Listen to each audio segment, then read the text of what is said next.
mainstays of comedy in the last decade have been the stand-up clubs. At this monthly open mic spot in Bournemouth, young hopefuls are being judged by holiday camp representatives. But do tomorrow's comics think this form of comedy will last? And there was a lot of moral integrity with comedy in the 80s and the early 90s, and I think that's disappeared now. I wouldn't say it's got bland, it's got a lot slicker and a lot more funny, but I think it's got a lot less adventurous. I've got one thing to say about giving guns to the police. They are dangerous and they kill people. Give them guns, it's going to make the thing worse. Comedy's now just become people's way out of stuff. Like, you know, you go to work and everybody's got either not got a job or they've got a job where they're working longer hours, and so any form of laughter will do, because like basically laughter is one of just three things that we know. If I can make you laugh, your head can't be anywhere else. Anyone been for an interview recently? Yeah? Pretty scary, aren't they? I always find them really intimidating. And you know what they tell you? They tell you, imagine that your interviewer is stark naked, because they're less scary. And it works. And I tell you something else, it works for comedy audiences as well. Hello. How are you doing? What's your name, sir? Hello, Tom. You're a bit of a stallion, really, aren't you, Tom? It's more honest. It's getting a lot more real to the people that are doing it. It's quite often quite painful. It's almost like some of them are going through therapy when they're up there. And it's really digging deep into things that have probably been quite painful to them in the past, that some of the best laughs come because other people can identify with some of that pain. I was in the shower, and you can't help having a look, but everyone next to they're bigger than your... And I thought, you know what I mean, don't you? Yeah. Sorry, I know, but it's bad.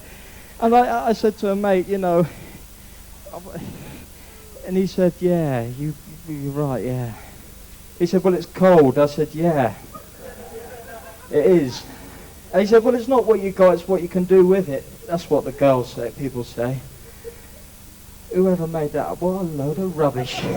It's fairly easy to look back on 80s comedy now and put a label on it, alternative comedy, which nobody involved in it actually liked at the time, and it's actually quite hard to define, but if people know what you mean by alternative comedy, it means Ben Elton, it means Alexei Sayle, it means those anti-Thatcher jokes, if you like. In more contemporary times, in the 90s, it's fragmented. There are great comics around, there's good comedy around, but it's much, much harder to say that's the dominant comedy style of the moment. Where does it go now? It's waiting for someone else to take it in another direction. You mentioned the surreal comedy. Maybe that's the new direction it's going to go in. I don't know. And then there'll be a whole new breed of people doing the surreal side of comedy. This is a very short poem, and it's probably not actually a poem at all. It's probably more like a nursery rhyme, and it's not old enough to be a nursery rhyme. So it's a potential nursery rhyme. It's about a friend of mine called Colin, who's actually one of the brain cells inside my head. I've got a little brain cell. Colin is his name.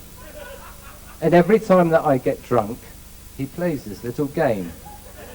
He allows me to walk home from the pub. He lets me go to bed. Then he gets his moped out and rides it round my head. If you're a good storyteller, you might not be funny, but you will captivate people immediately just by the way and the passion, and especially if you felt it. And you were there and it was you, and then you tell people about a funny experience, people will laugh about it. So that kind of comedy is always going to go down well if people can constantly relate to it. I don't know if you noticed, but if you watch shows like, I think it's all over, you know, you've got sports personalities and you've got comedians all on the same panel, and it all seems to be the same now, you know, showbiz and sport, all together, all nice and lovely jubbly. And you can see the same thing, what pro celebrity golf you've got showbiz 11 football. You've got nothing for Formula 1 driving with Damon Hill yet, have you? But stick around, I reckon it'll come. And it'll probably be something like this. And there we are, the lights are green. And go, go, go, goes Bruce Forsyth. Now, weren't they a brilliant band? Take that. Oh, I was really sad when Take That split up, because who we got left? We got Boyzone. How can you take a band seriously? It's named after a sign on Michael Jackson's bedroom wall. And through the chicane goes Lee Evans.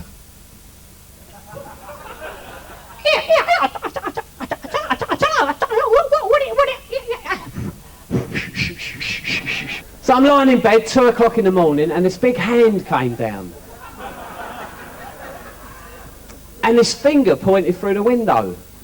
And this voice said, "It's you." I'm all excited, jumped out of bed, I rang Camelot. It had nothing to do with them. It was God. Apparently I'm the new Messiah. I was going to buy a Ferrari, go on a cruise. Instead of that, I got till next Easter to sort the world out. I keep getting drunk, I can't help it. I go and get a glass of water, turns into Beaujolais. And there goes Linford Christie! No, it was me, I know you. Actually, this clock, he bought it off of Bruce Grobbelaar. If you look very carefully, there's a big hand and a little hand and a backhand. That's nice. So you never know, do you? Chris Eubank!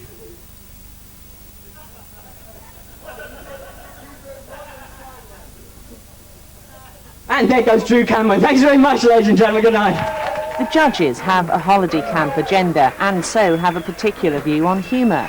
Even so, their wranglings prove it's hard to say what's funny and what isn't. The one that I would definitely use up there was the Impressionists. Yeah. Because he would go into a family room, Yeah. mum, dad, 2 kids, Yeah. very clean, perfect. Yeah, so you get a different perspective, don't you? Slightly Very different, different perspective. yeah. But on there tonight we had stand-up comics that are going to go into comedy clubs in the middle of London, young audiences. Yeah. Also mixed. Yeah, but I mean, also why are they mixed all in. so rude and so Some of them so were really aggressive? crass, weren't they? Because you just can't appeal to a family audience that way. But It's isn't, not gonna get isn't comedy anywhere. so much more aggressive now than it ever was? It is. Comedy's all aggression. Is everybody agreed on that, Drew Cameron? That's the impressionist. Well, Yeah, he was I think so. Yeah. There's a slight feeling that people would like to see more group things happening now. Maybe not just one bloke.